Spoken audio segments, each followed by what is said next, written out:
Welcome to my channel గోరుముద్ద కథలు.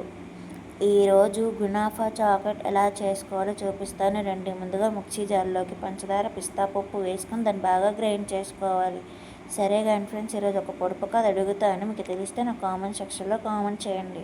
ముఖం ఉన్నా కానీ మడలేనిది. దీనికి ఆన్సర్ రేపటి వీడియోలో నేను చెప్తాను. తర్వాత ఇంకొక కడాయిలోకి బటర్ వేసుకొని దాన్ని బాగా కరిగించుకోవాలి. అందులో గునాఫా సేమియా వేసుకొని అది గోల్డెన్ కలర్ వచ్చినంత వరకు దాన్ని బాగా కలుపుకోవాలి. సరే కానీ ఫ్రెండ్స్, మా పచ్చళ్ళ గురించి చెప్పాం కదా, మీకు ఎవరికైనా పచ్చళ్ళు కావాలంటే స్క్రీన్ మీద వాట్సాప్ నెంబర్ ఇస్తాము, ఆర్డర్ చేసుకోండి. మాకు ఎంతగానో సపోర్ట్ చేస్తున్న వారందరికీ థ్యాంక్ యూ సో మచ్. మాకు ఎప్పుడూ ఇలాగే సపోర్ట్ చేయాలని నేను కోరుకుంటున్నాను. మీకు ఎంతమందికి గునాఫా చాక్లెట్ ఇష్టమో నా కామెంట్ సెక్షన్లో కామెంట్ చేయండి.